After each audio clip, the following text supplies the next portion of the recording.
लक्ष्मीला उठायला आज थोडा उशीर झाला होता.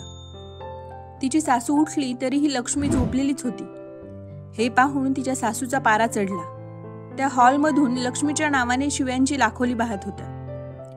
सकाळी सकाळी देवाचे नामस्मरण करण्याच्या वयात त्या अगदी खालच्या थराला जाऊन शिव्या देत होत्या. त्यांच्या आवाजाने लक्ष्मीची झोप उडाली. अजूनही तिचं डोकं ठणकत होतं. तिची पाठ दुखत होती. तरीही ती अंथरुणातून उठण्याचा प्रयत्न करू लागली. जसा तिने जमिनीवर पाय ठेवला तशीच एक वेदनेची तीव्र सणक तिच्या पायामधून तिच्या डोक्यात गेली. ती तशीच कशीबशी लंगडत बाथरूममध्ये गेली. तिच्या अंगात ताप भरलेला होता, पण तरीही तिने आंघोळ केली आणि कशीबशी तयार होऊन रूमच्या बाहेर गेली. तिला पाहताच तिच्या सासूबाईंच्या तोंडाचा पट्टा पुन्हा सुरू झाला. आल्या का महाराणी? ही काय वेळ झालीये का उठायची? झोपाच काढायच्या होत्या तर लग्न कशाला केलं? राहायचं ना माहेरी झोपा काढत. तिथं पण कशी राहणार म्हणा? तुझ्या बापाची ऐपत तरी आहे का तुला खाऊ घालायची? स्वतःच्या डोक्यावरचं ओझं काढून आम्हाला दिलं. असं काय माहिती होतं की अशी अवदसा येईल घरात? कामाची ना धामाची, नुसतं खायला जमतं तुला.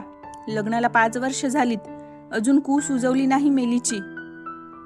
हे ऐकून लक्ष्मीच्या डोळ्यात पाणी आलं. ते तिने बोटाच्या कडेने अलगद टिपले. इतक्यात तिची सासूबाई म्हणाली, आता इथे उभी का आहेस? जा तुझे सासरे आण, मी केव्हापासून चहाची वाट बघतोय. पटापटा हात चालव.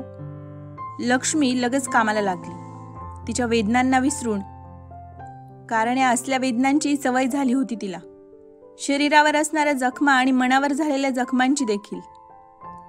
लक्ष्मी फक्त नावापुरतीच लक्ष्मी होती, पण खऱ्या आयुष्यात तिला मात्र तिची जागा एका मोलकरणीपेक्षा जास्त नव्हती. तिच्या माहेरी ती धरून 4 बहिणी होत्या. 4 बहिणींच्या पाठीवर तिचा भाऊ जन्मला होता. त्यामुळे त्याचे कोडकौतुक करण्यात तिच्या आईवडिलांचा पूर्ण वेळ जात असे. या 4 बहिणींकडे मात्र त्यांचे साफ दुर्लक्ष होते. प्रेमाचा भाऊ मात्र बहिणींना खूप माया लावायचा, पण तो वयाने लहान असल्यामुळे तो बहिणींसाठी काहीच करू शकला नाही. फक्त डोक्यावरचा भार कमी करायचा म्हणून तिच्या वडिलांनी 18 वर्षाचे होताच 4ही बहिणींची लग्न उरकून टाकली. लक्ष्मी 3ऱ्या नंबरची बहीण होती. तिच्या बाकी बहिणींच्या मानाने तिला खूप श्रीमंत सासर मिळाले होते, पण फक्त पैशाने श्रीमंत. मनाने तर फार दरिद्री होते. घरातल्या सुनेकडे त्यांनी कधी घरची लक्ष्मी म्हणून पाहिलीच नाही. तिचा नवरा राकेश तर 1 नंबरचा बिघडलेला मुलगा होता. घरची श्रीमंती आणि त्याच्या आई वडिलांचे त्याला पाठीशी घालणे यामुळे आणखीनच सोकावला होता. आणि अवघ्या पंचक्रोशीत त्याचे कारनामे माहीत होते. त्यामुळे त्याला लग्नासाठी मुलगीच मिळत नव्हती. लक्ष्मीसाठी राकेशचे स्थळ गेले तेव्हा लक्ष्मीच्या वडिलांनी फारशी चौकशी न करता लक्ष्मीचे लग्न त्याच्याशी लावून दिले. आणि पाठवणीच्या वेळी दिल्या घरी सुखी राहा आणि आता तेच तुझं घर आहे, या घराशी आता तुझा काहीही संबंध नाही असा प्रेमळ इशारा देखील दिला. तेव्हापासून लक्ष्मीने कधीच आई वडिलांकडे कुठली तक्रार केली नाही. लग्न झाल्यावर तिचा नवरा साधारण महिनाभर चांगला वागला. त्यानंतर त्याचे खरे रंग लक्ष्मीला दिसायला लागले. राकेश रोज रात्री उशिरा घरी यायचा आणि तेही दारूच्या नशेत झिंगत. कधी लक्ष्मीसोबत 2 प्रेमाचे शब्द बोलायचा नाही. लक्ष्मीच्या सासूबाई सुद्धा नेहमी त्याला पाठीशी घालायच्या. लक्ष्मी त्या घरामध्ये फक्त एक मोलकरीण बनून राहिली होती.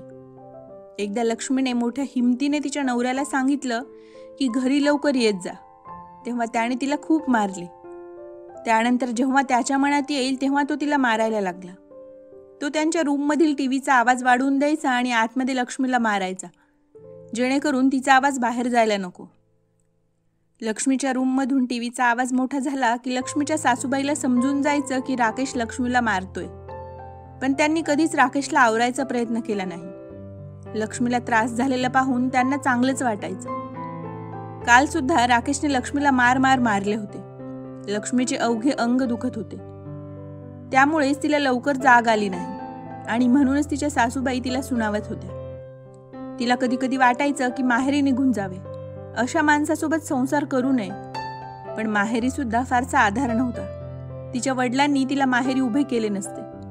तिचा भाऊ मध्ये मध्ये तिला भेटायला यायचा, पण लक्ष्मीने त्याला तिला होत असलेल्या त्रासाबद्दल काहीच सांगितले नाही.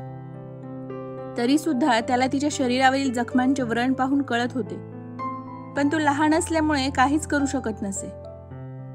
लक्ष्मीने आता याला आपली नियती मानून स्वीकारले होते. आज ना उद्या आपल्याला मूलबाळ होईल या आशेवर ती जगत होती. पण लग्नाला 5 वर्ष झाली तरीही अजून तिच्या घरात पाळणा हलला नव्हता. लक्ष्मीच्या सासूने लक्ष्मीला दवाखान्यात नेले तेव्हा डॉक्टर म्हणाल्या की सर्व काही नॉर्मल आहे, पण तरीही एकदा राकेशला घेऊन या, त्याला तपासले की नक्की काय प्रॉब्लेम आहे ते कळेल. पण लक्ष्मीच्या सासूबाईंनी डॉक्टरांचे काही ऐकले नाही. त्यांना वाटायचे की लक्ष्मीमध्येच काहीतरी प्रॉब्लेम असेल म्हणून.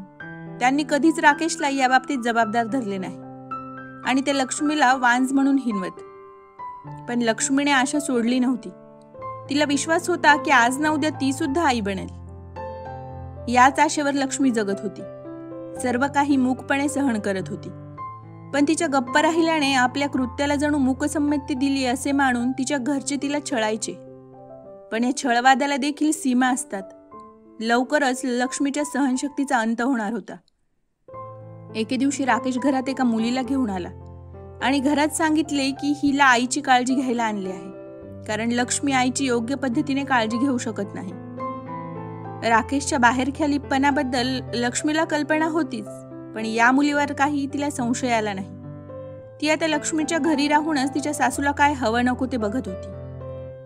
एके दिवशी स्वयंपाकघरातील कामे आटोपल्यावर लक्ष्मी तिच्या रूममध्ये गेली तेव्हा तिने जे बघितलं तेव्हा तिच्या पायाखालची जमीनच सरकली.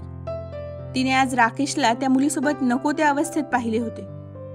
ती तिथेच मटकन खाली बसली. राकेशचे तिच्याकडे लक्ष गेले, पण आपल्याला काही फरक पडत नाही या आविर्भावात राकेशने तिला तिच्या रूमच्या बाहेर जायला सांगितले. पण तिला काहीही ऐकू येत नव्हतं. तिच्या डोक्याने जणू काम करणं बंद केलं होतं. ती तिथेच सुन्नपणे बसली होती.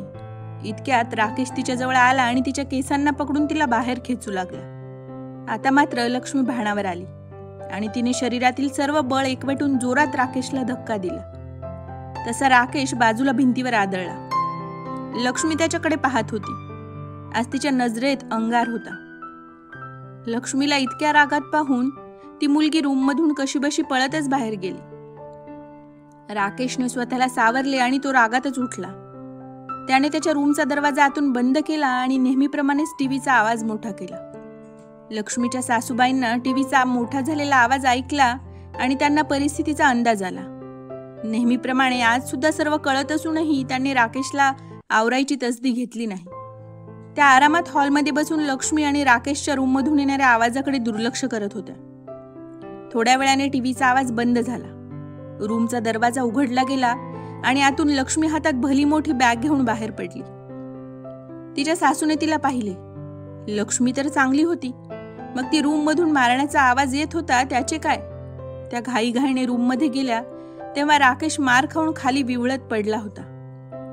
लक्ष्मीने आज दुर्गेचे रूप घेत तिच्या नवऱ्यारूपी राक्षसाला त्याच्याच पद्धतीने चोप दिला होता. तिच्या सासूबाईंना परिस्थितीची कल्पना आली आणि त्या रूममधून बाहेर पडल्या व बॅग घेऊन घराच्या बाहेर जाणाऱ्या लक्ष्मीला अडवत म्हणाल्या, तुझी हिंमत कशी झाली माझ्या मुलावर हात उगारायची? तुला जिवंत सोडणार नाही तो. मारून मारून काय अवस्था करून ठेवली माझ्या पोराची. थांब, तुला दाखवतेच आता. आणि त्यांनी लक्ष्मीला मारायला तिच्यावर हात उगारला. लक्ष्मीने त्यांचा हात हवेतच अडवला आणि जोरात झटकून दिला आणि म्हणाली, मला हात लावायची हिंमत सुद्धा करायची नाही, नाहीतर माझ्यापेक्षा वाईट कुणी नाही. स्त्री सहन करते कारण तिला संसार महत्वाचा वाटतो. आजवर सर्व काही सहन केलेत ते मी कमजोर आहे म्हणून नव्हे, तर मला माझा संसार टिकून ठेवायचा होता म्हणून. मला वाटलं आज ना उद्या तुम्ही बदलणार, पण छे, ते आता अशक्यच वाटते. नवऱ्याला दैवत मानून पूजा करणारी बायको असेल तर नवऱ्याने सुद्धा तसं वागायला हवं. दैवत नाही तर निदान माणूस म्हणून तरी वागायला हवं. पण तुम्ही माणसं म्हणायच्या लायकीचे सुद्धा नाही. तुम्ही तर हैवान आहात. घरातल्या सुनेला लक्ष्मीची उपमा देतात, पण तुम्ही तर मला एखाद्या निर्जीव वस्तूप्रमाणे लाथाडत आलाय आजवर. पण आज तर हद्द झाली. माझ्या नजरेसमोर माझा नवरा एका परक्या स्त्रीसोबत नको ते चाळे करत होता. एक स्त्री काहीही सहन करू शकते, पण आपल्या नवऱ्याच्या आयुष्यात दुसरी बाई नाही. तुम्ही सुद्धा एक स्त्री आहात. मग तुम्हाला हे सर्व माहीत असून देखील तुम्ही त्यांना पाठीशी घालत आहात. आणि एक आई म्हणून तुम्ही हरल्यात आज. तो एक वाईट माणूस बनला यात फक्त माझेच नाही तर तुमचे देखील नुकसान आहे हे अजूनही कळले नाही तुम्हाला. मी आज कायमची तुमचे घर सोडून जात आहे आणि पुन्हा कधी या नरकात पाय ठेवणार नाही। लक्ष्मीच्या डोळ्यातील अंगार पाहून तिची सासू मागे सरली। लक्ष्मीने आपली बॅग उचलली आणि चालू लागली। कुठे जायचे हे तिला माहीत नव्हते, पण इथे राहायचे नाही हा निर्धार झाला होता। तिची सासू आणि नवरा मात्र तिला पाहतच राहिले, कारण घरच्या लक्ष्मीने घेतलेलं दुर्गेचं रूप त्यांना अगदीच अनपेक्षित होतं।